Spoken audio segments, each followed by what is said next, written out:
రుణమాత్ర తగ్గించడం కోసం అట్టడుగు నుండే 20% పేదల్ని, పైనుండే 10% సంపన్న వర్గాలు ఆదుకోవాలంటూ ఆ రోజు ఒక పిలుపిచ్చాం.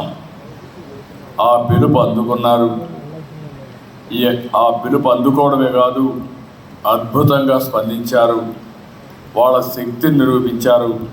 వాళ్ళందరినీ మరొక్కసారి మనస్ఫూర్తిగా అభినందనలు.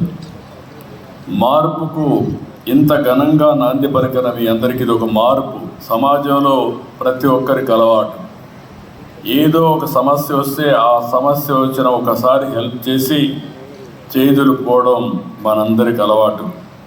కానీ ఇది మార్పుకు నాంది.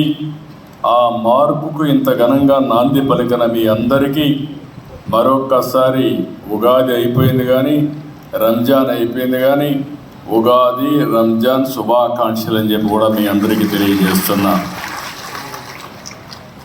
పోయిన సంవత్సరం ఉగాది రోజున ప్రారంభించాం.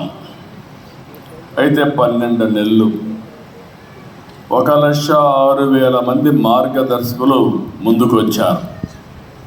10,97,000 కుటుంబాలని దత్తత తీసుకున్నారు. అదే కాకుండా ఇవన్నీ కూడా ఒకసారి చేసిన తర్వాత వదిలిపెట్టితే మామూలుగా ఇది రొటీన్గా అయిపోయి మళ్ళీ ఎవరూ పట్టించుకోలేని పరిస్థితి వస్తుంది. ఒకసారి సమీక్ష చేసుకోవడం, సెలబ్రేట్ చేయడం, ఎవరైతే ముందుకు వచ్చారో వారిని గౌరవించడం, దానివల్ల ఇంకా చాలామందికి స్ఫూర్తినిచ్చి వాళ్ళు కూడా ముందుకు వచ్చే పరిస్థితి వస్తుంది. ప్రపంచంలో కానీ రాష్ట్రంలో కానీ ఎవ్వరు ఒంటరి కాదు.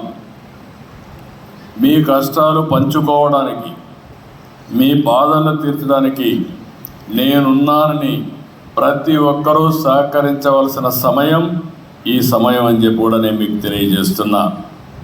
రాష్ట్ర ప్రభుత్వం బాధ్యతగా ఎన్నో కార్యక్రమాలు చేస్తున్నాం.